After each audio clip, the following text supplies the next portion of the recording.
Hello. So this is a follow-up to the previous screencast. We had a lot of warnings, so let's remove some of these warnings and so on, right? So let's see. The first warning is basically indicating that this person was never used. To remind you, we're going out and getting a JSON person, and then we are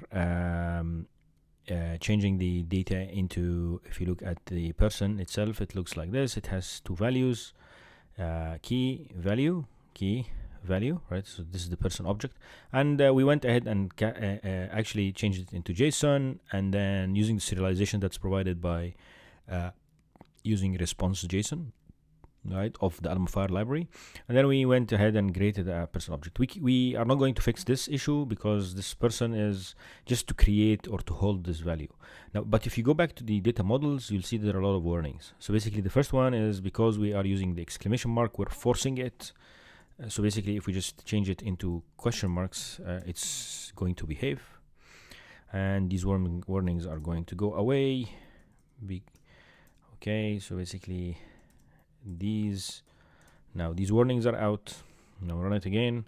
Let's look at this kind of warning. So string interpretation produces a debug description of the optional value, which means that it might be explicit. So basically what's going to happen now, if you go back here to the data model, this is basically changes the ID, which is actually a number. If you look here, so now if we try to change it into a string, so let's see, we try to do it this way: self.id equals JSON of ID, right, as a string. Now if we run this, it did crash in the previous video, telling us that it cannot perform that cast. Okay, so we go here, and actually didn't crash, which is good. So I think you could see here that the ID is nil.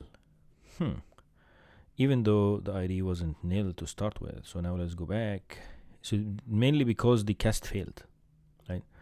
So now if you want to see the cast failing, I'll just do it like this. You'll see that the cast failed. It's nil because the cast failed. But you could see now, because I put the exclamation mark, it has to force it to a value. So you could see here that could not cast the type NFC number to an NS string and so on. So basically one other option is to do it the way we did it here. Or we could also do it as this. We say self.id equals string, as a string describing, and then the subject is this guy, which is any at that time. Okay, so we run it, and you will see that, and we're good. See, now when you look at ID, the ID value is here. Okay. So I think we're good. Basically, we could see that we are able to get the ID value, right? And either actually this approach and this approach are exactly the same. Okay. But anyhow, so we removed the warnings. Let's go back just to see what we were trying to do. We were actually going in and retrieving the person. Right, we went in and we retrieved the person. We got the name, the ID, and the age of the person.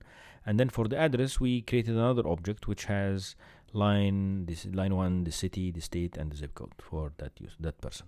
Okay, so please let me know if you have any questions. And in the next videos, we'll look at a little bit more involved of JSON objects and arrays. Please let me know if you have any questions. Thank you.